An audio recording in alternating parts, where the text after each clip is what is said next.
Josh Moon, welcome to the Fuck Cozy Festival. How you doing, sir? I'm doing pretty good. How are you doing?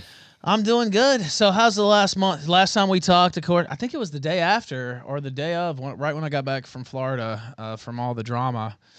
So, have you been following any of this stuff, or what are your thoughts on what's transpired the last month?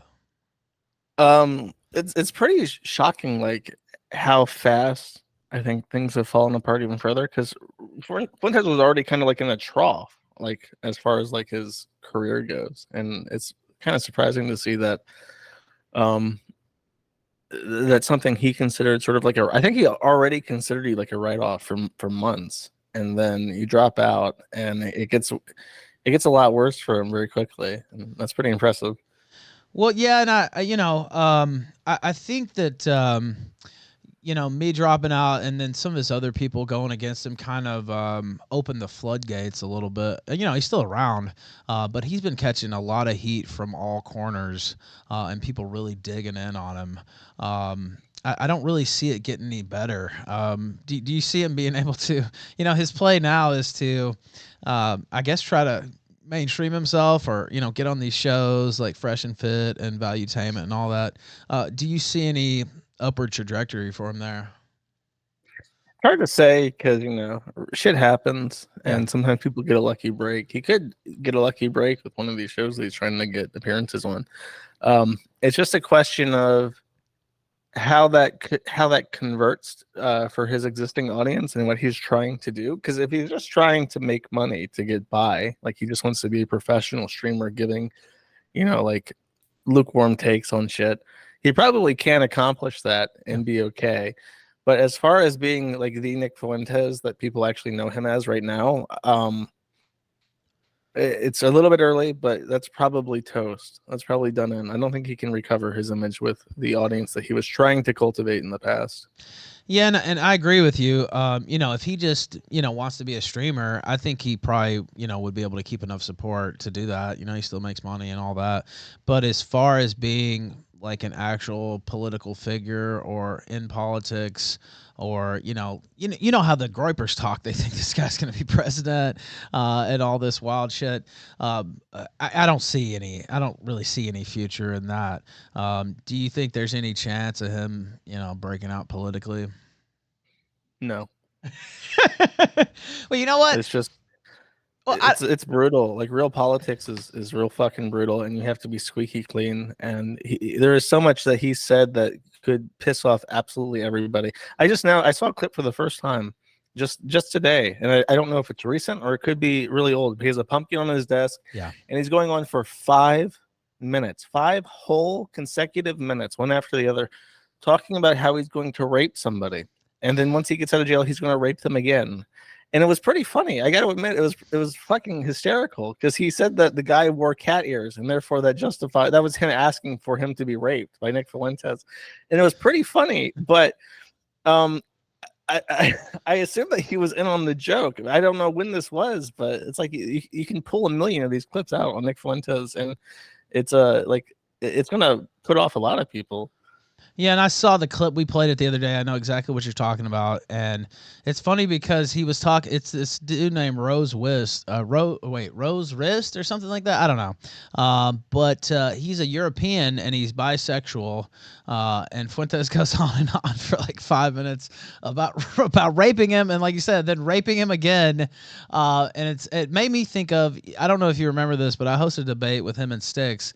And Sticks actually wore the cat ears, but I didn't hear that kind of that kind of diatribe about Sticks. I don't know. It was very strange. Sticks ain't his type. You're right. That's what I'm saying, right? Like he wasn't thinking that about Sticks. But it was really just weird. It is kind of funny on a certain level. It's funny because it's so just like bizarre and homoerotic, right? Like it's like what the fuck even is this? But there's a million clips like that, and that's even leaving aside the Heiling and all that stuff, and I Love Hitler and all that. Just really strange, really weird. I mean, he's a weird dude, Josh. You know what I mean? Like I don't really know that he's all there. That could lead me to this next point. How have you felt about him traditionally over the years? Of course, everybody knows I was rolling with him there for a while. But I feel like after and I had some of these thoughts even before I left, but it seems like he's taken a real nosedive in terms of like his mental health. I don't want to go full, psychoanalyst here, but if you look like when he got banned from Twitter, when he got banned from YouTube, the rhetoric really went off the deep end. Of course, there's January 6th too. There's some questions about, did he turn state's evidence and all that stuff? That could have something to do with it. But what have your thoughts been on him traditionally, and how they kind of shifted? When he was very young, I was sort of impressed by like his audacity just to get out there and say shit that he wants to say. And he was making a lot of public appearances too, and that was also impressive that he would just get out. And even to this day, if you watch like his intro to his streams, he shows footage of him like out with people, and those are all old clips. They're not new. He hasn't done that recently. So just for like his audacity to like go out there and talk, it was kind of a mixture of just him, being impressed with him specifically, but it was also like really, I guess, white pilling. It gave some optimism for the future that you had young people like him and his audience, which were also young, who were willing to become politically active in a very, conservative way that challenged, certain narratives and stuff. That was I was never like a fan of his, but when I saw certain clips of his, he was impressive. And the very first time I remember thinking, what the fuck is he doing, was with the Catboy Cammy shit. And that, that derailed a lot of like his traction and stuff. But if it was just that, it would probably be like one faux pas. But he continually does stupid shit that makes you wonder what the fuck he's doing. And then I think everything really fell apart after January 6th, because not only did he not really accomplish anything, but he abandoned a lot of his own audience. I've gotten emails from people who have served time in federal prison who are registered felons now because they attended Nick Fuentes' rally and did what he asked them to do, while Nick Fuentes himself fucked off and disappeared. So for that reason, I have an incredible contempt for Nick Fuentes. And then everything he's done since January 6th has been pitiful. He just does his streams. He doesn't leave his fucking house. He doesn't do anything of note. His rallies are unprofessional, is generous. The last rally he didn't have audio for 10 minutes. And then I genuinely believe that even though he had a mic with like a proper cord and everything, that they were recording off the microphone audio on like the laptop on the tech cart that was in the audience. It was just embarrassing. So yeah, like his entire shit has fallen apart. I really don't think that he knows what he wants anymore. And I think that his main fault is that he sort of resents his audience. I think that he after the Catboy Cammy stuff, he started to be angry towards people that should be like his natural allies. Because like I'm eating shit for the Catboy Cammy stuff, and people should be respecting me for my political takes, my conservatism. And he's always allowed that sort of resentment to build up, and now he has no interest in catering to that audience anymore. It hasn't gotten him what he wants. He doesn't see a future with it. He's not making money with it. So now he's trying to figure out a way to break off, like you said, mainstream, and sort of reinvent himself as what I don't fucking know. I really don't know what he's trying to do. He's just trying to do something, I think. Yeah, and I agree. And you hit on something. Of course, you hit on a few things. I'm going to circle back around to those eventually. But it's clear, and I've said this on the show many times over the last month, but it's clear that he kind of hates his job, right? And he kind of hates what he's doing. And I know part of it, is I originally thought it was a shtick when he's, being so mean to his super chatters and talking all this shit. But I don't think that anymore. I think he actually has disdain for his supporters. And like you said, he feels like it hasn't got him where it needs to, have taken him. And I don't know. It's just off-putting. Once you see it, you can't really not see it, right? And so I don't really know. if he ever comes out of that, right? Like I don't know. It's just I've had periods, and you probably have too, where maybe things aren't going how you want them to go, or the show's a little, it's a albatross sometimes. But even during those times, I'm always thankful for the support because it keeps me alive, basically, right? But it seems like he just really has an extreme disdain for his audience. And you mentioned the J6 stuff.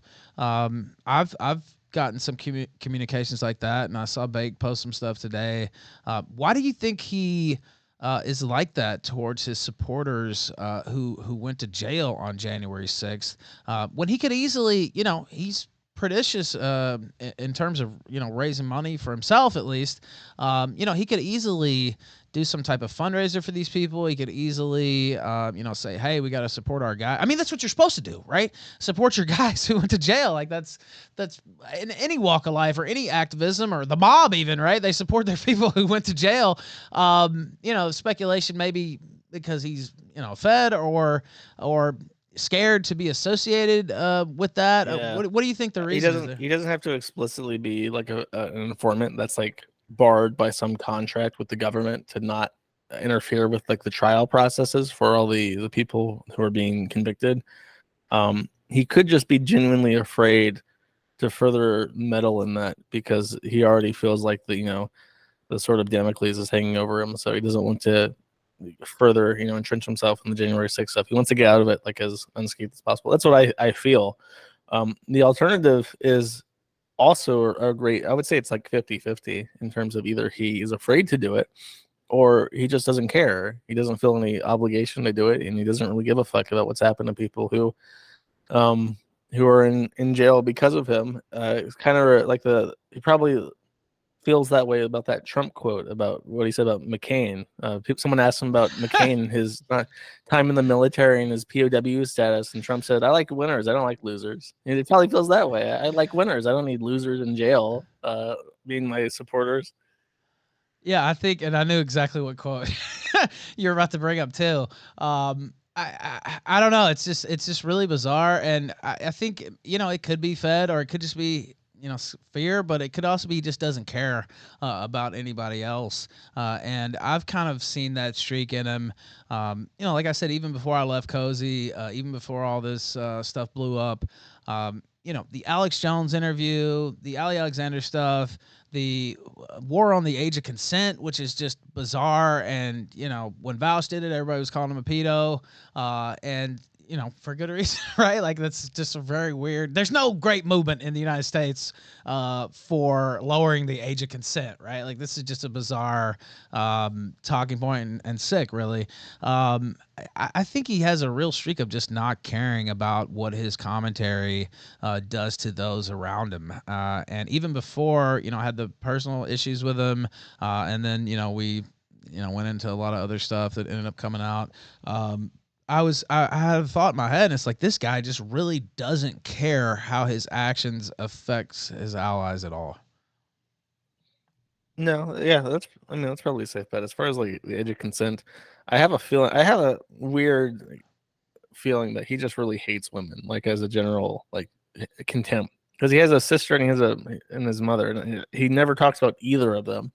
I just feel like he really just hates women. He could be gay because he could be like in a weird asexualness just because he hates women so much he doesn't want to be around them.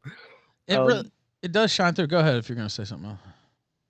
No, there wasn't more to that. It's just I really think that his whole thing about age of consent is that he sees sex as purely transactional. He has that motivation to like have a family because that's what you're supposed to do, to have kids because that's what a leader does. Like, a great leader is like Genghis Khan and has a bunch of kids, so he sees himself as like needing to do that, but it's like purely a facetious thing that he does wants to do for appearance, if he even does for appearances.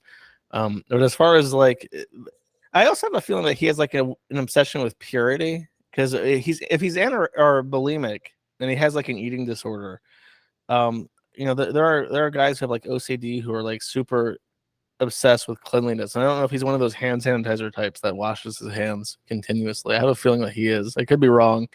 But he could just be like, I want someone who's like super, super young, because then I know that she's like clean, and that's something that he's probably concerned with. And that's just how he comes across. He comes across as like a very neat OCD, hand wringing gay. Now, I talked about the age of consent thing, and you hit on a little bit there too. Um, what do you think about the snowflake gang, or as they've been dubbed, because they put snowflakes next to their name on Twitter? I think you did a thread on it on QE Farms. What are your thoughts? When I first I was still on Cozy and I heard him saying that stuff about the 16-year-old bride, and I remember going out there and being like, oh, he's joking, like he's kidding, and then there was commentary after that where it's clear like that wasn't really a joke, right? Like it wasn't really a joke, and it was almost a signal to his base. I've come to think, right? And you see these Groypers repeating his talking points, and then the basically openly pedophilic ones, posting all this weird shit and talking about they want child sex and all this stuff. Yeah. What do you To think be about that? clear, the snowflake thing, there's a group of like lolicon obsessed people that are explicitly pro Fuentes, explicitly pro America First, and they're extremely easy to find. And you go on Twitter, you find Nick Fuentes' sock account, whatever the fuck he's calling himself today, whatever Apple he's parading Right. around as, and you look at his likes, find some anime avatars, open them up in new tabs. You will almost always like see just lolicon shit and tweets about wanting to fuck 12-year-olds, and it's just explicit on the nose, like these are pedophiles and they're also Nick Fuentes's greatest fans. And I could believe, for something I'd like to mention later on, I could believe that it is like a concerted effort to demonize Nick Fuentes by like maligning him, because you can't control your fans on Twitter. So if he has a bunch of people who are just pretending to be his biggest fan and then act as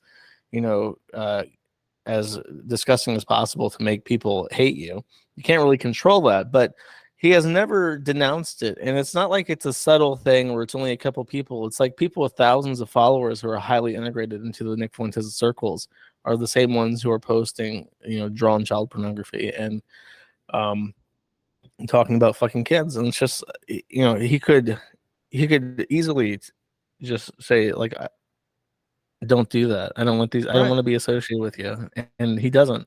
And then his actual fans would stop following them, and then you wouldn't be able to easily, he could block them so that they don't show up on the likes of his fucking tweets. But it's trivial to find lolicon accounts by looking around Nick Fuentes' engagement.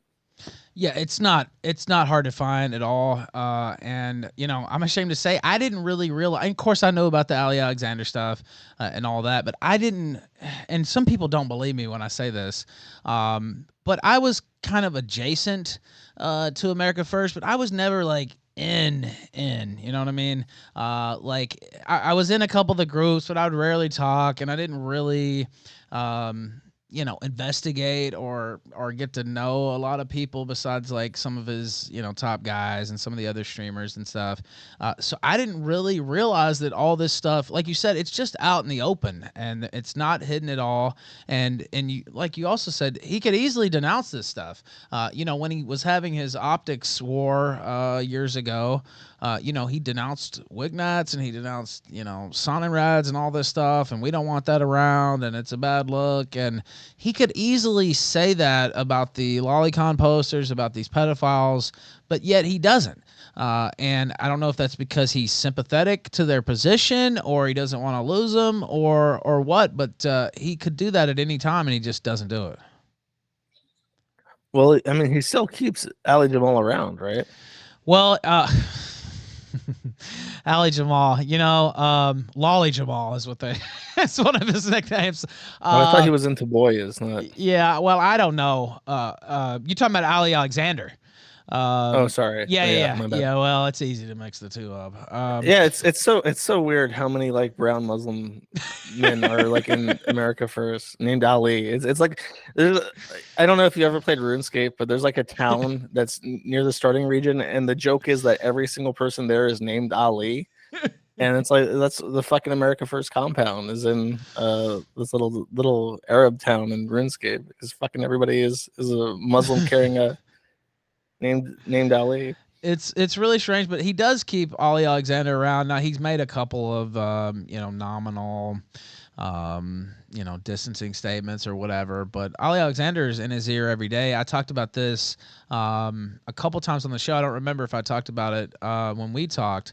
But literally the first person, I'm not kidding, by the way, and I'm not making this up. The first person who contacted me after the Florida fire there was Ollie Alexander. And he messaged me, and I hadn't talked to him in many months, probably like February or March, even before all the scandal broke with him. And he's like, "Oh man, I hope you guys can patch it up, and you should think about this or that." In my mind, there's just no way he would have done that if he's not still in very close contact with Nick Fuentes.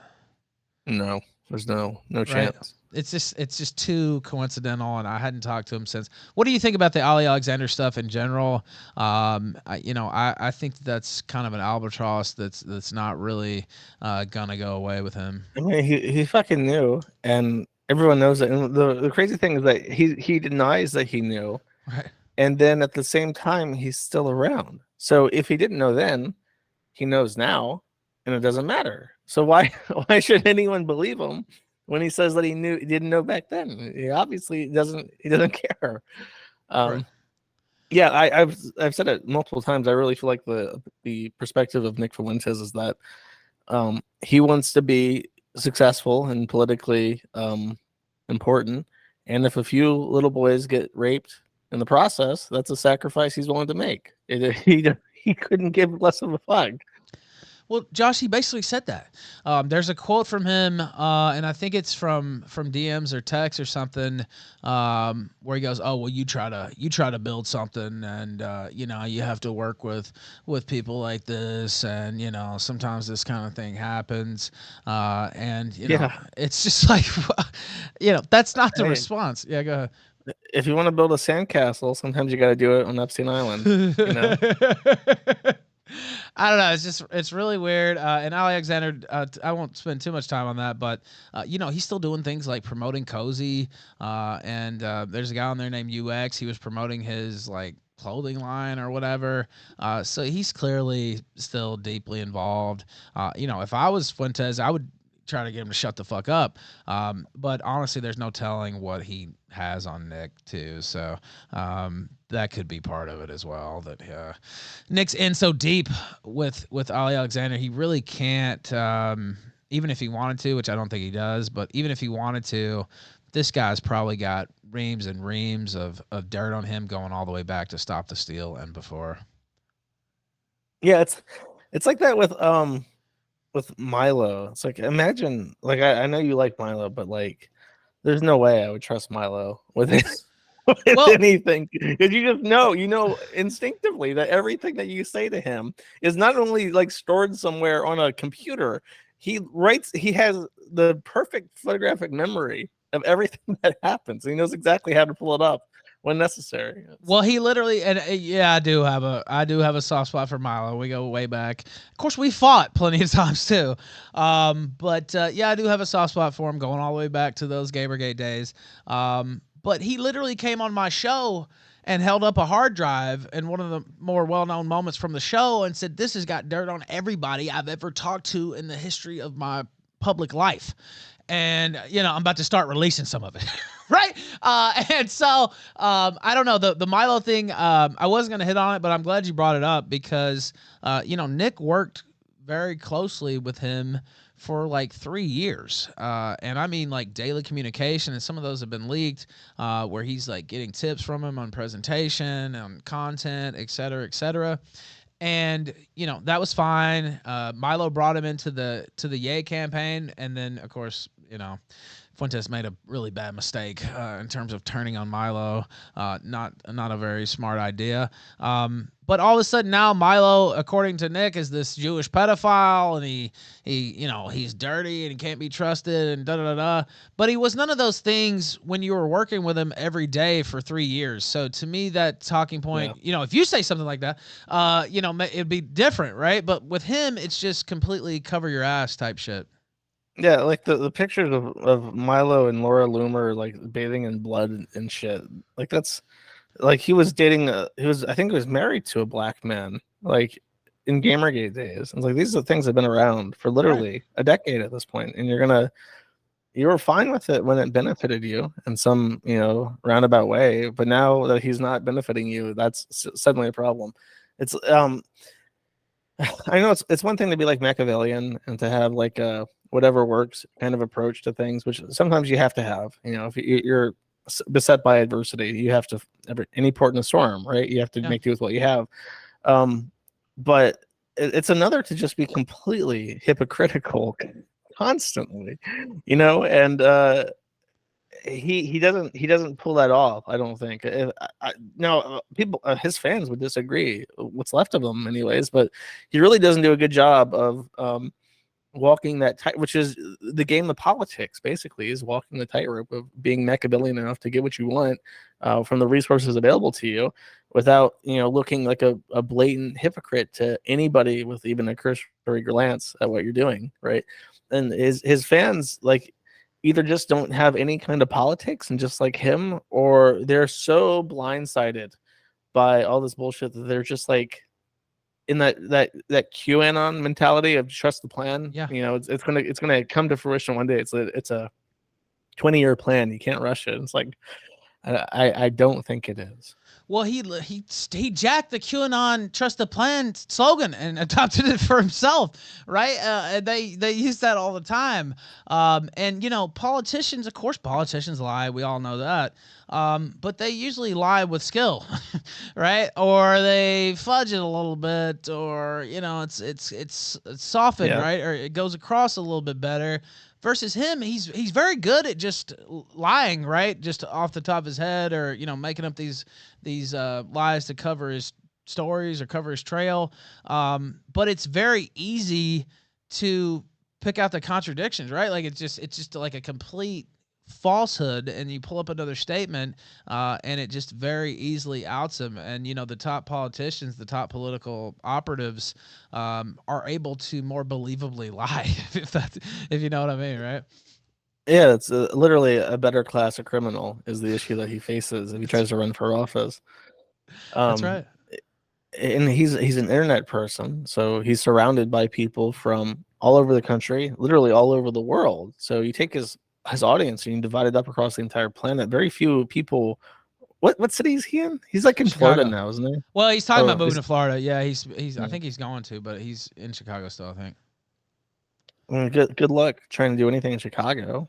But you move to Florida, and you have to be really careful where because I'm from Florida, so Right.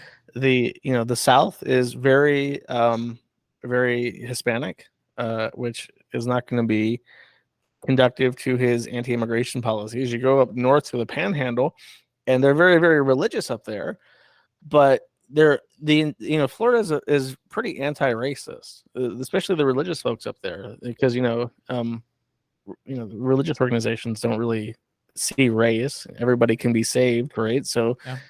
his racism takes don't fly with the people where in Pensacola the women can't wear pants, the ones that are very religious, so they wear jean skirts. So the women in jean skirts are not going to look favorably on Nick, especially with his blatant hatred of women. So he loses half the vote basically right out the gate. It's like I don't know. I think that it is purely a financial grift at this point. I think that he knows that it's fucked, and he's going to move to a slightly better climate where he doesn't have to worry about the state government as much, and maybe not the federal as much, because the state doesn't cooperate. But I think that he knows that as far as political work, there's not a chance in hell. Well, and he hates Southerners too. Like, I mean, like there's all kinds of Oh yeah, right. all his fucking statement, that's God. I forgot about that. The dipshit ass shit he says about working people. Like, you're not gonna get elected if they can pull quotes on you making fun of people who work for a living. Are you fucking retarded? Well, yeah, that's no politician worth their salt does that. I can't think of any who just absolutely denigrates working people at every turn, and Southerners in particular. And it's like these should be the people you're trying to woo. You're trying to bring onto your side. And I don't know if it's elitism, classism, or what, but it's just not very smart politically. And maybe he thinks this stuff doesn't matter, but it does. And he's already this Yankee Chicago guy, and you're not going to transplant into the Panhandle or into Florida and get elected with If he stuff like moves that. to Florida, I think he's going to be like, even just besides the culture from the north is completely different, because I Yeah, moved from way up north when I was a little kid, and I got severe culture shock moving as a kid to the deep south. But it's not just that, it's the climate. I think he will be absolutely shocked moving from Ohio to anywhere in Florida, because it's subtropical. The way I describe it is, when you walk outside in Florida, it's like sticking your head over a pot of boiling water and trying to breathe. It is painful to live in Florida during the summer. Um, so if he does try to escape to Florida, because it's the base libertarian state under DeSantis, I think he's in for a shock. I don't think it's going to be what he expects it to be, unless he doesn't go outside though, is the thing. that's true. So he can just coop up inside with AC like everybody else does, and get along. Yeah, it's funny. I'm used to it. I'm from Memphis, and I know that Southern slavery heat, right? That's what term I've used, right? Like it's like just oppressive. Of course, I'm in Mexico now. It's the same type of climate here in Merida, and yeah, Oh yeah, I bet. it's very similar to Florida. It's very similar to the deep south here, where it's just like oppressively hot when you stick your head It's out. the humidity. It's the Yeah, humidity, because yeah, it is. out here it's like 90 degrees during the summer, but it's a dry heat. It never gets Yeah, humid. So yeah, I can go outside and I can be out for hours, and I'm totally fine with the heat. It's like with Texas. Texas is also like that, where it's very dry. But you add in that fucking humidity, because it's like, the thing is, with when something is hotter, it can carry more humidity. So not only is it more actual liquid in the air, the liquid is hotter. So right. it's like exponential how fucking miserable miserable the climate is. It is, and I went to I've been to Vegas a few times, obviously, and it never bothers me until it gets to be like 105 or 110. Okay, then it's really hot regardless. But like it can be 95, 99, and it's totally different. Here, if it's 99, you want to like kill yourself, right? The one saving grace being here is that it's so close to the ocean, so there is usually a breeze going. But it's Oh yeah, we're just gonna get more white boy summer. They're gonna go swimming. yes. All right, now let me ask you. And of course, I want to hit on a couple other things too, but let's go through some of this other stuff. What about the Yay Association?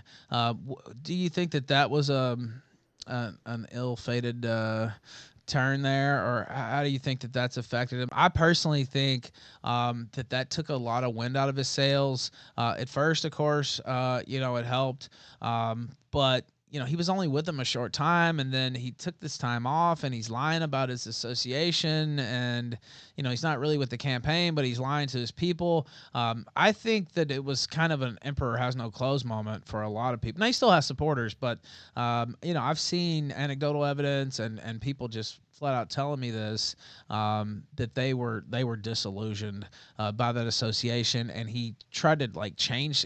There's a clip where he's just like, oh, we can't be anti-immigration anymore and this and that. Of course he tries to whitewash all that, but he was ready to just change it all or change whatever he needed to be this Yay spokesman. What do you think about that whole thing? I think that now that you've said this, it clarifies a thought that I had really refined in my head. But I think that the way to sum up his shift in politics is that he is becoming further from a true like conservative person to being strictly religious. I think he wants to get on like a sort of religious grift explicitly, because as I mentioned with Florida and the religious people there, is that they're very anti-racist because um, there's nothing in the Bible about race. Theoretically, Jesus would save everyone, right? Right. So it's hard to, from a biblical standpoint, it's very hard to justify any kind of immigration policies or racist discriminatory policies. So it makes sense from a purely religious standpoint for Nick Fuentes that he would drop these things to pursue a religious grift more explicitly, especially if he has a foot in the door with someone like Kanye West, who is religious and who also has a massive platform and a lot going for him that he could enrich himself from. So I think that with the Kanye stuff, the reason why he changed his opinion on a lot of stuff is because he wanted to pursue a more religious ideology for his movement, or for his job, his campaign, his financial interests. And I think that what was really weird about the Kanye stuff is I remember in the weeks and months leading up to it, he was wearing that stupid ass fucking jacket, Yes. which is the dumbest looking thing I've ever seen. And he was listening to the Kanye music and doing the thing where he had like his like when the Jaden breakup happened, he was just sitting That there was in the so dark strange. with his glasses on and the Kanye music playing. I'm just like, what the fuck are you doing, bro? And after this kind of like idol worship of Kanye West for weeks and weeks, he gets his foot in the door. It's like when this happened, I actually got salty. I'm like, this guy is such a fucking retard. He's going to get into the door with Kanye West and make all this money from this guy, and he's not. He's a retard. And then of course it falls apart, which was gratifying to see because I was a little bit irritated to see a good thing happen to somebody who's such an asshole. And I think from that it did. I think that it's sort of like he really, really wanted this thing. He wanted to be in with Kanye so bad. He dressed up like a parody of him and worshipped him for weeks. And then he got it. He was on Alex Jones with Kanye West. He was flying around with Kanye West all over the country. And then he lost it. He got outmaneuvered by fucking Milo Yiannopoulos and he lost it. It's like that would be so crushing to anybody. Well, yeah, and the whole Jaden thing, that was, if you go back and look at some of that stuff, and I want to hit on the coat too, but if you go back and look at some of that stuff, there were some really bizarre reactions around that. Where to me, it's clear he had, some type of homosexual feelings toward Jaden, honestly. And there's clips with the dumper wars and all this stuff. If you go back and watch that, Jaden's like clearly uncomfortable with what this guy's saying, and he's trying to brush it off, and he throws a few barbs back at him. But Nick is basically like sexually harassing him. And then when the breakup happened, he does that really weird stream where he's just sitting there in silence with the big shades. Not that I'm against the big shades, but he's got the big coat on and he's just sitting there. That was bizarre. But there's other comments where he's like, "Yeah, I would forgive Jaden, and if only he did this, and I still love him." And like I don't know, just it would be like, you broke up with your girlfriend or your wife, for example, right? Like it's like just very strange, his behavior in that period. And it might be worth me going back and pulling some of the stuff now that I think about it, but it was just really bizarre. Yeah, that could be true. I'll give him the benefit of the doubt with Jaden and say that if that was like his real friend and they were friends for a long time from the beginning, and that was just like the one guy he felt he could trust, and then he randomly got shit on by Jaden, I can imagine that he was probably a little bit fucked up over that, even if it was, completely whatever. Well, it wasn't random though. And he had kind of sent his people out. He does this often, where he doesn't actually want to get his hands dirty. So he has his minions go out there, or he signals in his group chats, and then, Beardson's attacking them, or the Sussy Squad, and all these people. So there was kind of like a Cold War as far as he was concerned, but he had his people attacking Jaden for months, and he'd done that with others. He did that with Baked Alaska. It was happening with me, and Why was he doing that though? Well, I don't, I guess they had a bit of a falling out behind the scenes or whatever. And, rather than just come out and finally he did say something like that. But Oh, I remember. Jaden had a girlfriend and he was trying to move yeah, out or something. right. Well, yeah, it used to be that Jaden was this pussy hound and couldn't be trusted because he was obsessed with pussy. And then all of a sudden it became, Jaden tried to kiss me, which he never said until like a month ago on Leafy Stream. I'd never heard that before in my life. And to me, that's another one of those just fabrications that he made up. But he does this constantly where he sends out these, minions of his to attack people. He did it to Bake, did it to me. Now I'd seen it so many times that I was like, okay, I know how this is gonna go, and so I did my own thing. But it's like he's oddly enough, he came up as Nick the Knife and all this stuff, but it's like he's afraid of direct conflict with allies or people who were formerly allies, and so he sends out these people who are usually kind of inept, really. They just kind of rely on swarming tactics and mogging people on Twitter with tweet after tweet and stuff like that. And if you've been around for a while, like I have, I've had that happen before, right? Like, so that doesn't really work with me. I don't know. It just feels like he has a lot of inept people around him, and not really a lot of skillful people. I mean, just look on Cozy itself. It's kind of a wasteland. Yeah, well, I mean that was the big thing that happened when you left is that the continuous content on the platform. And I really underestimated how much Cozy would lose by not having you streaming as much as you did, because now there's like, if you go to Cozy and your one guy is not on, you don't really have much of an option in terms of what you want to see because there's only a couple of people left. Especially after you left, a lot of other people also followed suit.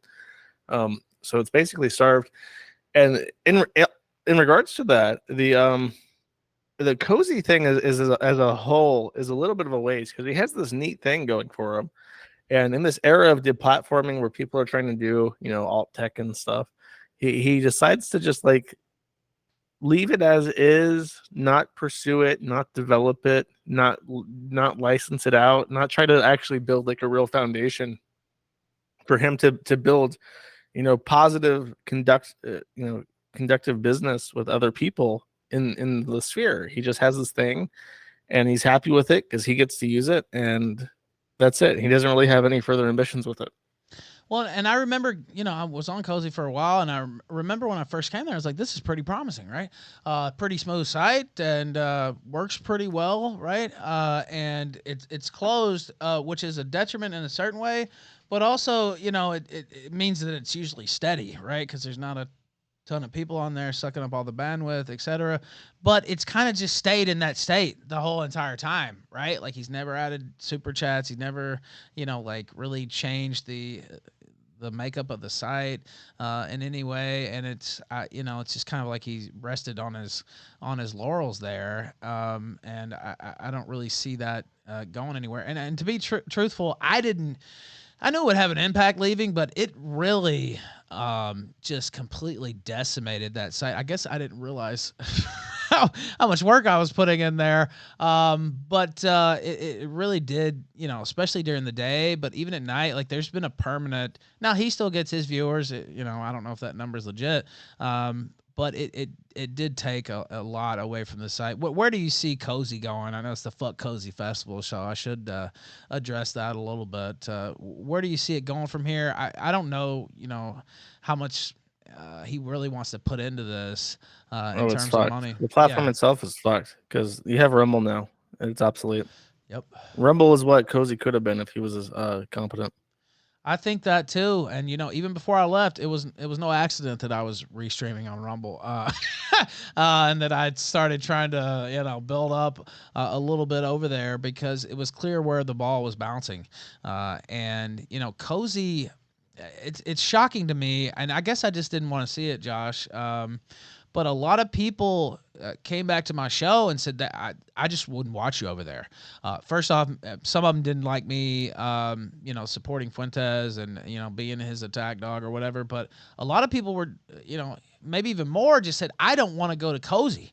And I just wouldn't watch stuff over there. And then when you see these other platforms breaking out, specifically Rumble, which is my favorite one, but Kick and other options, it's just really not viable long term, I don't think. And now you even have Beardson and people like that trying to Dalton, trying to stream on Rumble, and they wouldn't be doing that if they didn't see some things as well. Yeah, no, I agree. It's an alienating, like, he has negative benefit to the people around him at this point, and Now, as does the platform. yeah, no, I just don't see I don't see it lasting really. Now let's wrap up the Fuentes part with this point. Today is his birthday, August the 18th. He turns 25 years old today.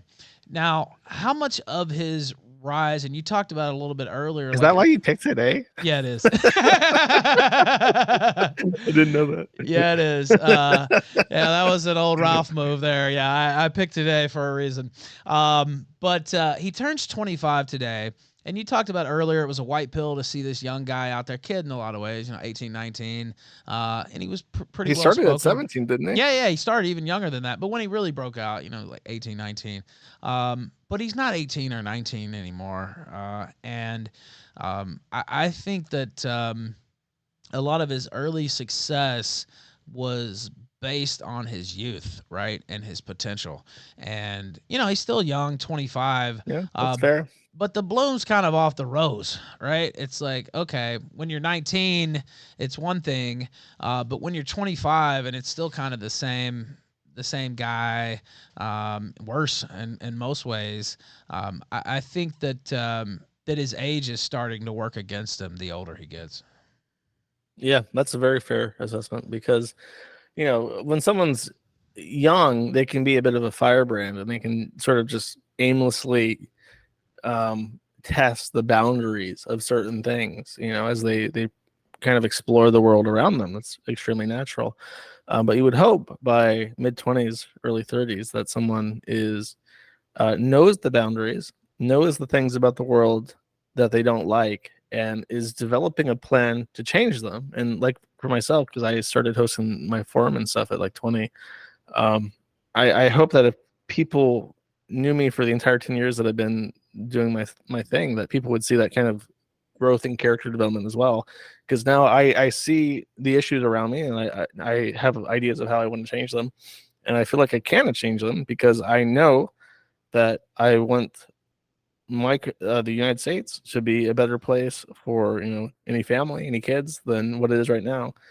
As far and when I bring that up not to like to my own horn, I just want to say like that's sort of what people. I think even if people don't think that actively, passively, when you look at somebody growing up, you have these expectations for their development, even if you're not really aware of it. And yeah, it's very different looking at Nick Fuentes right now on Cozy, kind of just sitting there cross and upset and grumbling at his super chats with no enthusiasm or mirth or anything, versus the young Nick Fuentes actively marching around with a megaphone trying to cultivate an audience.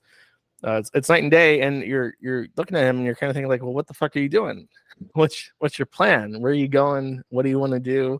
And I feel like I have a worse understanding of what 25-year-old Nick Fuentes wants out of his life and what he wants to do and what his goals are than I did of 18-year-old Nick Fuentes. You know what I mean? It feels like he's gone in 7 years, he's gone backwards in terms of actually knowing what the fuck he wants. And that's not good. That's a little bit pitiable. I couldn't agree more. And he's gotten some tough knocks in the press or whatever, and got kicked off YouTube, and there's been some downturns obviously the last year or two. But overall, I mean, he's made a lot of money. He's pretty well known. He's got a show where he's supported very well. Just what exactly does he have to be so fucking bitter about? Really? You know what I mean? Right? Like I just see this guy. And he's just always just really kind of, like I said, disdainful of his audience and clearly kind of phoning it in now compared to what he used to be. And, I just don't quite understand why he's like this, right? It's like, and you're 25, right? Like Yeah. you're middle of your 20s. You should be having all this fun. You're well known, and you're known for some weird shit too. But like, I don't know. It just baffles me. And I know you've been through, and we're gonna change the conversation here into that in a minute. But you've been through harder knocks than he has, and you still keep a pretty positive, I would say, sunny usually demeanor, versus this guy who is just completely, I don't know, blue all the time, right? Yeah, well, I don't think I've ever shot myself in the foot as hard as That's Fuentes. true. There's things that I've done that have really fucked up and harmed my outlook. But Well, I just mean like in terms of censorship and in terms of getting kicked off places and Cloudflare and all this yeah, stuff. You've went oh through more fuck, I than would love him. to have like a cozy Yeah, setup where I can just like yeah, not have to worry about shit. That would be great. Um, yeah, I mean, it do you know how much he makes per year? I would say at least $250,000, right? Really? That's Yeah, crazy. I would say that. Yeah. Knowing what I've made a couple of these years and seeing his support, I would say it's at least $250,000. Yeah. You know what? I hope he does go to Florida then. I hope that he takes the money, he goes to Florida, he actually buys like land and real estate and maybe like sets up people that he's friends with. If he does that and actually like reinvest this into building something with his his centurions, I don't know what you would call them, the most loyal groypers. I think that would actually benefit him I do. in his mentality, his outlook, his like general attitude, because I feel like he is extremely lonely. I think that's probably what his issue is that he's just utterly isolated from everybody. And the problem with that he might have, and I understand this perspective, is that he's probably afraid to let more people in because he's had so many experiences with people fucking him over and like falling out with him and stuff that he probably is afraid to do that. But yeah, if he is making that much, he needs to seriously actually reinvest that into his own life, because I have no idea. McDonald's and DoorDash, I know it's expensive in the US right now to eat, but it can't be that much. Well, and you hit on it there. He I've been like that too, and I've been taking a concerted effort to break out of that. In 2018 we had everybody on, 2019 even, and it was a different atmosphere. And then you kind of get to where you want to be or close to where you want to be, and you're known and you're killing it in a lot of ways. But you start taking the attacks, right? And there's people nipping at your heels and this and that. And at first you're just stomping these people out, right? And it's just like, fuck this guy, I'll crush him, whatever. And you're going at all these people, but it starts building up, and you start isolating yourself. And 2 or 3 years down the line, you're completely siloed off, and the whole tenor of what you're doing has completely changed. So I get it, but that's not the way to live. And you also said he could bring some, invest in some properties and bring some of his people in. He could do that, and he could change. All this stuff we talked about. And I'm gonna keep going at him, obviously. But if he came out and made all these changes and said, you know what, I'm getting rid of the pedophiles. You know what, I'm doing this. I'm gonna be more true to myself. I'm gonna be, happier, and I'm gonna, make these changes. I mean, you wouldn't have as much to go at, right? Like, even me, or even his other critics would have to say, well, he's made some changes, right? So Well, I mean, like you right now, you're doing great. So it's hard to say, too much negative about you in the last few weeks. well, thank you. If he could make the same kind of realignments, and if I'm being completely serious, he's probably going to listen to the stream, I imagine. Oh yeah, so he will. here's some advice. If the Groiper Centurion is listening, you may also pass this along. Here's what he's got to do. Number one, get rid of the fucking weirdos on Twitter that are open pedophiles. Figure out some way to completely isolate them from your group. Number two, move to Florida. It's a nice place. Number three, actually buy a property there. If you're making that much money, you should be, building some equity in your life. You shouldn't just be squandering on Taco Bell or whatever the fuck. Number three, I think it would actually benefit him to, if you were to bring people in, just bring people in and set up like a live streaming thing. Like you could probably like right now, there are people in Florida right now who are streaming, who are in the entertainment sphere, who would love to interact probably with even with Nick Fuentes, and they're all right next to each other. It's like the LA of like conservatives. Yeah. You're only a couple hours away from somebody else's studio. So yeah, but I mean the issue is that yeah, like really just set that up, and I think that his attitude will adjust, and I think that you're out doing shit and you have friends for the first time. I'm sure that he'll feel better and he'll start acting more reasonably.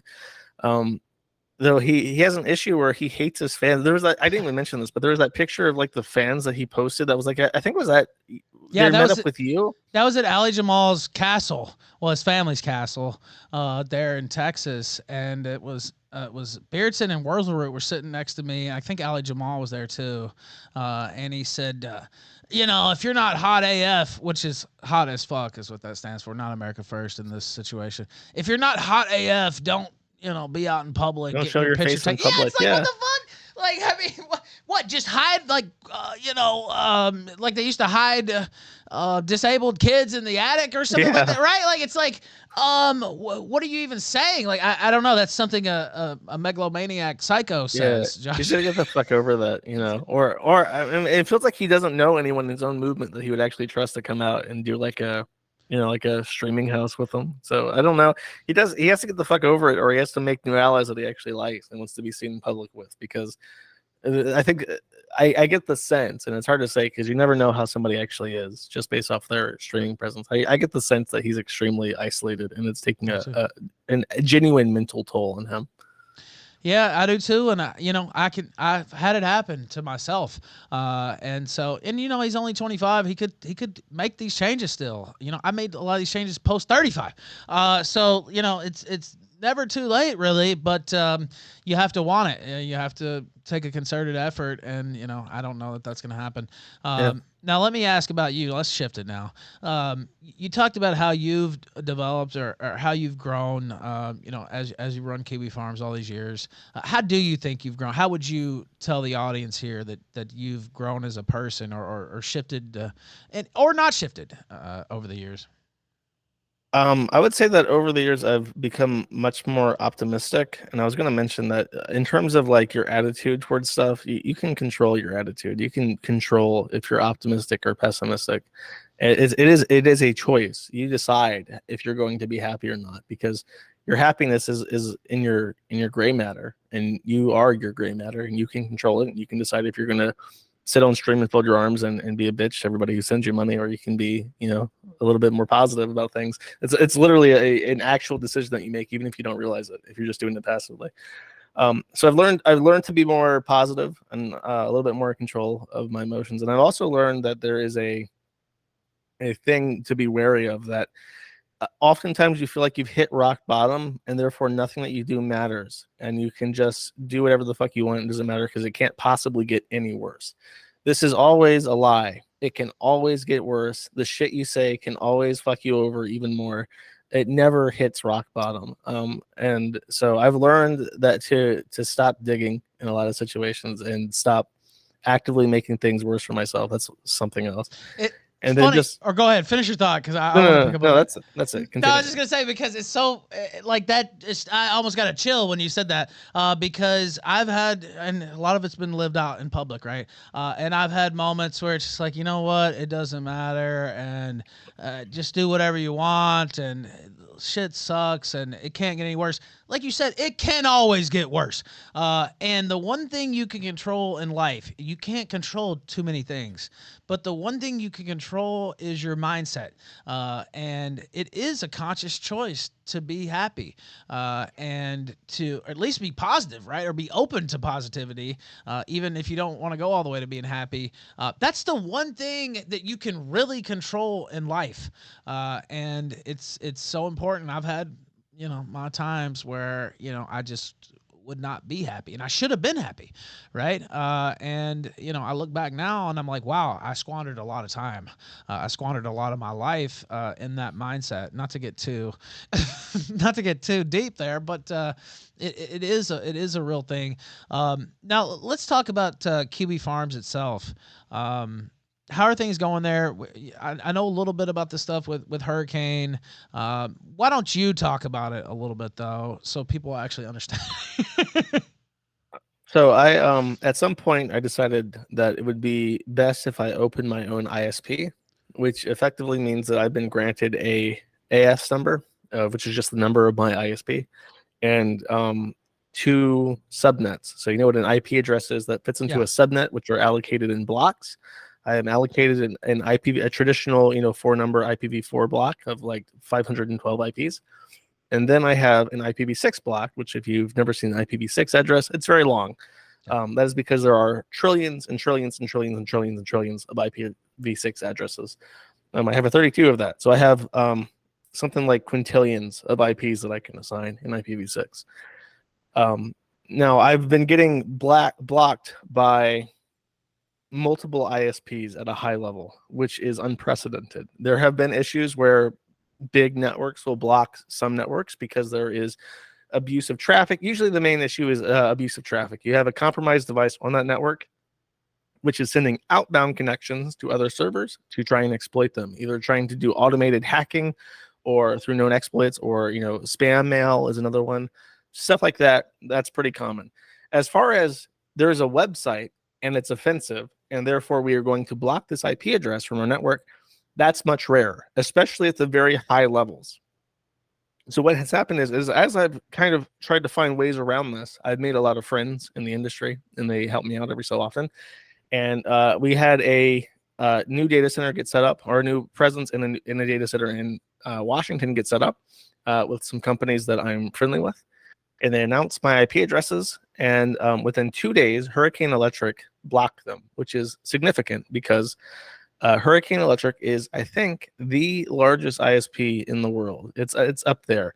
Hurricane Electric has points of presence across the entire world. They own miles and miles and miles of fiber optic cable.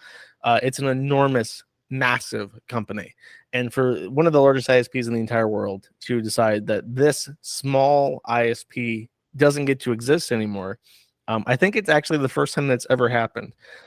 Because what they did is they blocked my entire IPv6 address, and I did the math, and I have enough IPv6 addresses where I could assign every gram of mass in the earth 16 addresses each, and they have blocked every single one of them because it's assigned to me, and I host the Kiwi Farms, and that is the first time in history I think that that's ever happened at a tier 1 level. Now, so I've read some of your posts on that, and I do know the IP addresses. I know was it IVP6 or whatever, because I had to change my DNS servers the other day because something was fucked up here, and so I had to change it to the Google DNS, and so I just saw one of those addresses the other day. But I saw you doing a legal challenge there with the Attorney General, and I'll be honest, when I saw you talking about it, I was like, man, I wonder if they'll even like acknowledge this, but they did from what you said. Now, what's the update on that? So what happened is the choice to go to Washington was not random. We deliberately set up shop in Washington because we know that they have net neutrality there. Now, the issue is that Section 230 basically allows a network to block whoever they want and be immune from civil consequences. So what the state of Washington has done is they've made criminal consequences for violating net neutrality. The catch is that these charges can only be brought by the Attorney General's office of the state of Washington. So my ISP and their ISP both complained to the Attorney General's office, and in response to that, Hurricane Electric replied with a bunch of nonsense. I think, if I remember correctly, their first point of defense was that they didn't block us. They only made it so that you couldn't route traffic through them to me. If theoretically there was another way around them, we could still receive traffic. So therefore, it wasn't blocking, which is on its face bullshit. The other issue with that argument is that the law doesn't just say blocking. There's actually a second paragraph that says if you there's specific language. It's like if you degrade the quality of a connection, right. If you do anything that reduces your connectivity to a different, deliberately reduced connectivity to a specific service, that's lawful. That's also a part of this law. So it doesn't even matter. They've reduced degraded the quality of the connections by 100%. So even if it's not technically blocking by whatever legal definition, it has definitely impacted the performance of the website to the tune of, again, 100%. So they're wrong there. And then there was some other shit, but it really, it was a very exceedingly weak defense, and I was actually shocked by how weak it seemed on its face. So I had my lawyer, who very serendipitously, my attorney who represented me in Virginia, is also licensed in Washington. Wow. So I stuck with him, and he's filed a complaint on my behalf with proper legal letterhead and stuff. And I'm again awaiting a response from Hurricane Electric on that. And if they respond with the exact same defense, well, we're going to contest that. And if for whatever reason people are saying it's Washington State, don't even bother, because the politicians there don't give a shit and they're not going to do anything for the kiwi farms, there is still recourse for this. In Washington State and pretty much everywhere in the U.S., there's a legal maneuver called a memandus, which is Latin for "it is so ordered." And you can sue the government and say that they're not actually doing their job, and they should be compelled under the equity of law that is afforded to us by the Constitution to enforce this law that's on the books. So you can sue the Attorney General and say he should be enforcing this. He's choosing not to because my website is XYZ, even though it's lawful. And therefore, I would like him to be compelled by law to force Hurricane Electric to plug us back in. And there are some questions about that, but chances are, if it does get to that point, I have a feeling that Hurricane Electric, which is very risk adverse and very lawsuit adverse, will just say fuck it and put us back online. And if not, I will continue to just fuck around. I will continue to fuck around forever and ever trying to put the site back up, because there's literally 1,000,001 options to do so. And the funny thing is that nothing that I'm doing is like fraudulent. It's not a civil act that I'm causing them damages. It's not a criminal act to fuck around with my networking to find new hosts and stuff. I can do it literally, and my site's not illegal in any way. So I can literally do this forever and ever and ever, and I will continue to until either I find some magic way, a magic bullet to this problem, or the laws will change and the environment will change, and it's not a problem anymore. Things are just over. I'm over the deplatforming era, and the site's still up. So either which way, it's going to happen. Yeah, and I want to say this. First off, I want to apologize to you and to people who are watching, because people know the history between us. I think we were cool for a while. We had a falling out, and then all this stuff. And I take responsibility for most of that. In terms of not just being mad at you or whatever, not liking this guy for a certain amount of time, but I actually threw in with some really bad people, and they, just because they were going against you, right? I'm talking about Keffels and Dong Gong and all these weird. And I didn't really like talk to them personally, but I was like cheering that on, even though I knew in my heart that actually, and I even saw you say it and people on your site. It's like, what is Ralph doing? Like, this is something that's gonna kill him off eventually if these type of tactics succeed.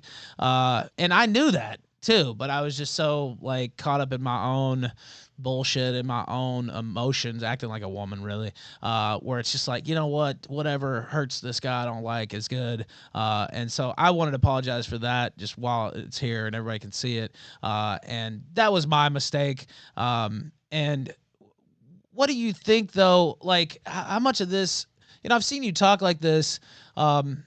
I mean, you're kind of doing an important thing just in general for the overall health of the internet and freedom of speech and expression on the internet. Do you feel that way? And it's impressive, really. And even when we were beefing, I remember coming out and saying a couple of times, well, you know what, if he gets the site back up now, I'm gonna have to tip my cap. Like, it looks like it's over. Like, I can't believe, like, how is this guy doing it? Honestly, and I feel like a lot of people have looked at what you've been able to accomplish almost just in astonishment, right? Because you've had a lot of firepower aimed at you. Yeah, I mean, it seems intimidating, but I like to say that really all you have to tell these people is no, I'm not going to do that. No, I don't give a fuck about what you say. I know I'm in the right. I know that I'm legal in what I'm doing, and I don't care. And I don't know, just know. And the worst they can do is, they can try to get you fired. They can try to take away your shit and stuff. They go after everything they can. But I don't know. I'm not intimidated by any of that. And I really feel it's just a matter of time. I do appreciate the kind words and the apology. However, I have to know, I have to ask. Sure. Now that you're sober, has your opinion on Keffel's tranny rack changed? What did I say? Queen Keffels or whatever? That was a joke. Queen Kefals. That was a joke. Cal Falls or whatever their name is. I did say that. Now, I was joking about that, but I was kind of cheering it on. And so I was just going over the top. I was like Queen Falls or Queen Keffels or whatever.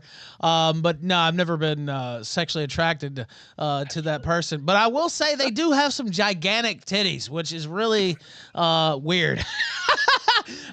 So yeah, I mean they do kind of stand out, but no, I've never pulled a Leafy or a Fuentes where I was like attracted to the trap there. But I was in it, I did some fucked up things and cheered that on, even though I knew that was fucked up. And I'd had you on the show. We talked about these sorts of things even back in the day. So I'm aware of how important these issues are. But I was short sighted and not just in that area, in a lot of areas of my life. And so, try to make a change and, it takes time, but I think I'm doing, what I need to do. And, it's something that I had to come to myself, right? And I knew these things already, but you just don't want to. When you get in a certain mode, you're just so used to being that way, or you're so used to fighting, and you're so used to just that mindset that even if you know things are wrong, or even if you know this is not the right way, you have to make the conscious decision to then act on that, right? And then say, all right, well, I'm going to stop doing that, or I'm going to, I'm going to apologize for these things, or I'm going to, go out here and try to make it better.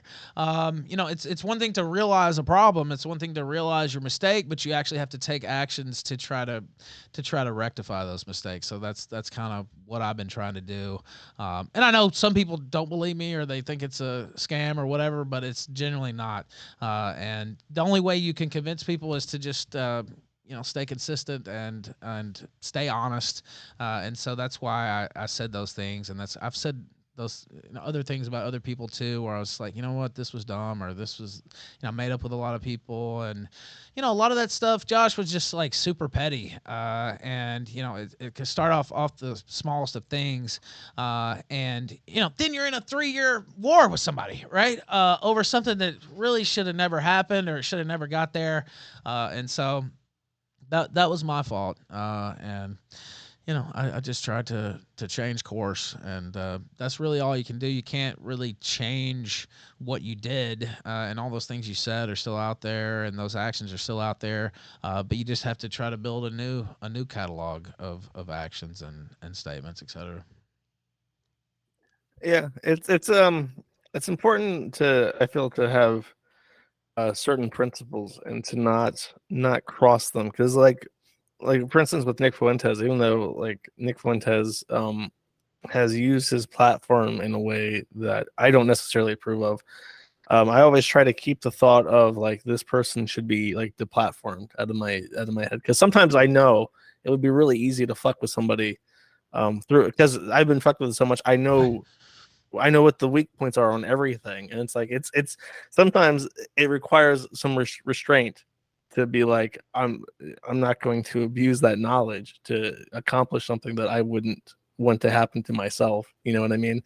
So it's definitely important to have principles and to exercise restraint so that you don't do anything that you regret. I think that's true. And once you start bending those principles or breaking those principles, the first time you do it, it's one thing, but it gets easier and easier, like killing somebody. Now, I've not killed somebody, but that you hear that you get the taste of blood, or you get the taste of killing. Once you start bending and breaking those principles each time successively, it gets easier and easier. And we talked about Fuentes, and you see it there. But honestly, I live that too, where it's like, you know what, whatever it takes, and I don't care. And if we have to go dirty here, like whatever, just do it. Versus, I used to not be. I always played hardball, but like I used to have certain lines or certain things I would just not touch or not go there. But once you start getting on that path, it just gets easier and easier. And it takes a lot of work to get back once you get on that type of path. So yeah, I think that's absolutely true for sure. Yeah, that's part of that mentality of it can't get any worse. It doesn't matter anymore. Right. So Right. Well, yeah, it's exactly right, and that's a nice callback to earlier in the conversation, because it is like that, where you're just like, well, it can't get any worse, or whatever. I've already done this and that and the other. Why not do something else? There's already this dirt on my name. Whatever. Just put some more on there, and you think in your head, or you trick yourself into thinking, oh, well, it doesn't matter. Whatever. They're already saying all this stuff. Who cares? But it just keeps building your grave, like the dirt on your grave, higher and higher. Right. You're just continuing to dig. And so I decided to stop digging, and I'm trying to dig out, I guess you could say, instead of dig deeper. So that's kind of been what I've been doing the last month, and I'm happy that you came on here and talked to me, and set aside some time, and been very kind and generous. Generous Josh. I think I used that one time. Generous Josh, and I appreciate it. Now, what have we not talked about that you wanted to hit on, if there's anything here? just two things that I'm looking at right now that I'm it's kind of well, one's not new. The other is kind of revelation recently. The first is that I am paying attention to the lawsuit in Texas over their social media neutrality law, because that's sort of a net neutrality law that's going all the way up to the Supreme Court, I think. So I'm holding out some high hopes that Texas is going to be one of the first states that kind of reins in tech companies, because so much tech is moving to Austin right now. That's actually really important that they do so.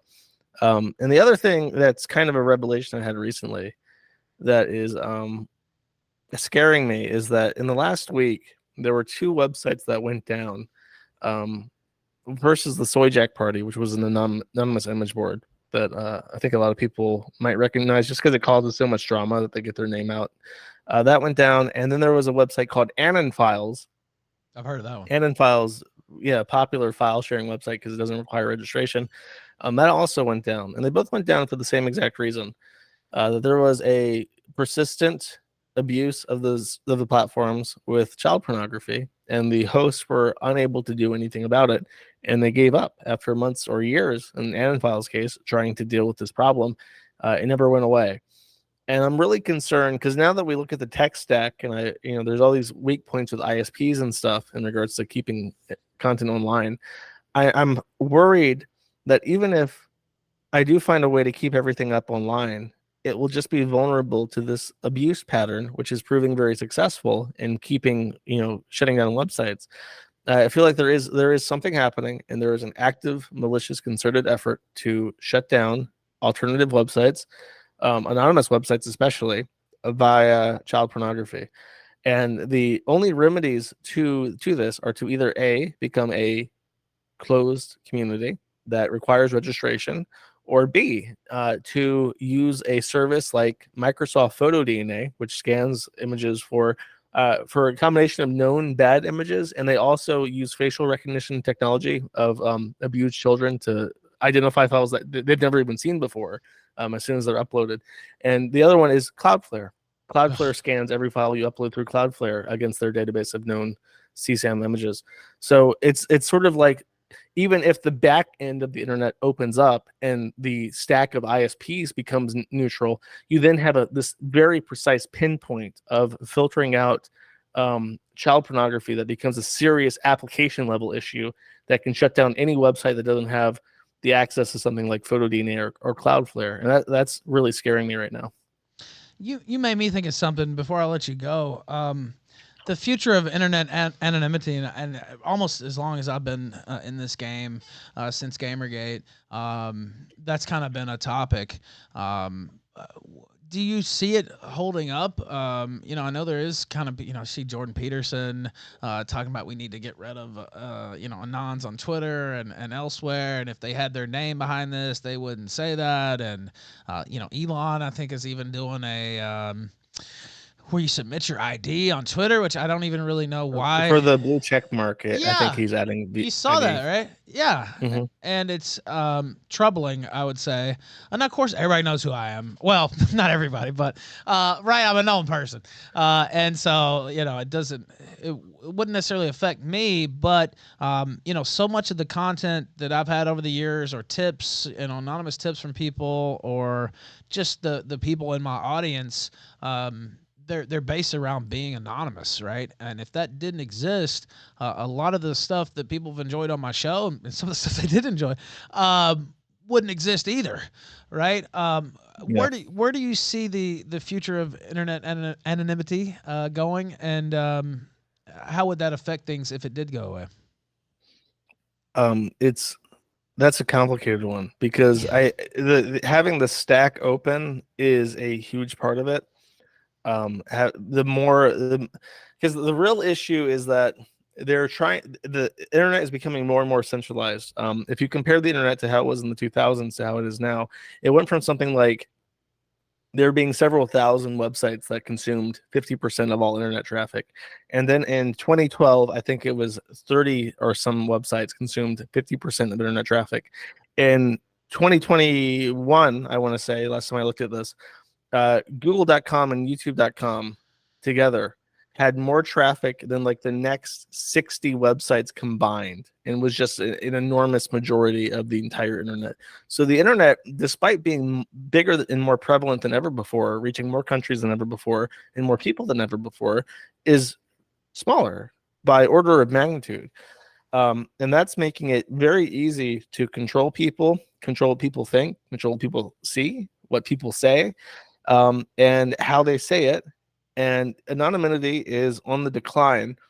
But I remain hopeful that people will fight back against this collectivization of the internet, in part because I think that one thing that a lot of people value that is a common interest in the general public is their privacy and their right to own their own data. And people get pissy about the Kiwi Farms and doxing, but really that dox always comes from whitepages.com, which is an aggregate of marketing data that they buy in bulk. They buy it straight from the DMV in some states. It's kind of a fucked up situation how easy it is to buy and sell every facet of someone's personal information online.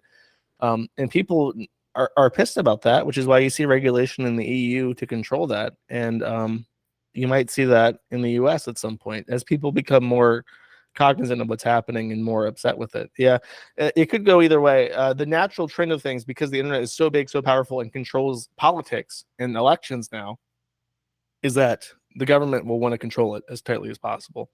Especially with AI and the regulations regarding AI, they want to make sure that nobody does anything that they aren't aware of. If you want to make a video of Joe Biden doing something he shouldn't be doing, then that traces back to you, is what they want to make sure. But yeah, it really could go either way. They definitely want it to be gone forever. But there's always the possibility that as the government gets weaker, the economy starts falling apart, people stop trusting the government, that it could fall apart in a second and things become more open again. And you hit on something there. I won't take it too far because I want to wrap it here in a second. But it's a flaw of the United States. Like you said, the DMV selling info, all these docs site, white pages, right? It's not Kiwi Farms. This info is already out there. Yeah. And you try to dox somebody in the UK. Not that I've ever done that, of course. But if Harder. Good luck in Ireland. Good luck in Germany. That's just, you can't do it. It's almost just not impossible. possible. Yeah, it's almost impossible. And across all of Europe, but the specific countries, it's almost like just you can't do it. Whereas in the USA, everything's for sale. You need a name and a birthday. That's it. You can dox anyone in the United States with a name and a birthday.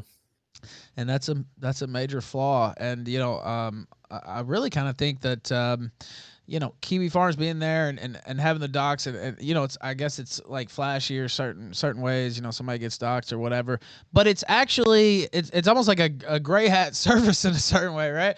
Where it's like, this is pointing out a major flaw in the U.S. system, right? Like, okay, we'll do something about it. And that's why they don't legislate it, because if they were to actually try to sit down and write, there are some anti-doxing laws, but it's effectively just a form of harassment. You can't harass somebody by posting their information online. However, as far as like general anti-doxing laws, you can't host a website that has this information. They can't do that because it would affect internet marketing, and they will never touch that because Google would slit their fucking throat before they allow them to pass a bill that says that you can't buy and share data like they do. So yeah, that's not happening. Yeah, and they own the politicians, so I'd have to agree with you there. But maybe sometime something changes on that front. Now, let me ask you as we wrap here. Not that you need the promo here; you got a giant stream on your own. But where are you streaming these days? Mad at the internet. Where do you see the future of that going? But you know, you've been really successful. But where are you streaming these days? I already know, but tell people and you know, talk about that a little bit. Well, I do a little stream where I just talk about stuff that's happening and predominantly stuff that interests me on the forum. And it's called Mouth the Internet. You can find me on Twitter for the first time in years on Yes. at xjosh, which is surprisingly not taken, or on Telegram at t.me/mati on air. Um, and yeah, I'm really happy with my stream. I'm shocked that it's as popular as it is. I'm really grateful for all the attention and stuff. It's a lot of fun. It's kind of a decompression to sit down and just rant for like 2 or 3 hours every couple of days, because there's a lot of stuff that would weigh on me, probably a lot more if I had to deal with it in quiet. Same. And I've said this on my show. People talk about, oh, you know, I get comments just like, oh, you know, the Killstream helps me through the day, or it helps me. Believe me, it helps me through the day. And you know, having that outlet and being able to talk to people and get certain things off your chest, although not too much, right? You want to hold back a little bit, but yeah, it helps me a lot too. And it's funny because you know you already had a successful stream, but I feel like, and I don't know if you have the data on this, but you know we talked about Keffals, Kafals, however you say that earlier. I feel like their war on you kind of grew that stream exponentially and kind of blew it up even further. Would you feel that way? I have no data on this because I get banned so much. It would be impossible for me to really accurately track my viewers or when things happen. I have no idea. I just start OBS, I press start stream, and then when it's over, and I don't really think about it. I don't get the benefit of the analytics at this point. Yeah, well, I just feel like that it's kind of had the opposite effect of what these people wanted. You know what I mean? And you're still here. Go ahead. That's hard to say. It's I feel like even if I'm not more popular than I was, I think that this attention has solidified this fight as being like a more legitimate thing and something that a lot of people pay a lot, even if it's not like a broader appeal.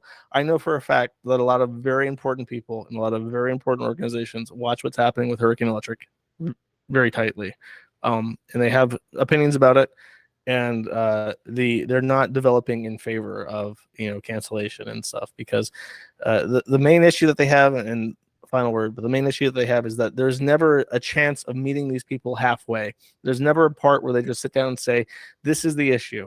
This right here is the problem. If the site didn't do this, it would stay up with no complaints whatsoever. It never comes to that. The issue is that they don't like the people on it. They don't like what they have to say. And anything that they say is the actual issue is dress up in the facade to just get it taken down. There is absolutely no meeting these gender ideologists or whatever the fuck halfway on anything. It's like a fight to the death. They want you fucking gone forever.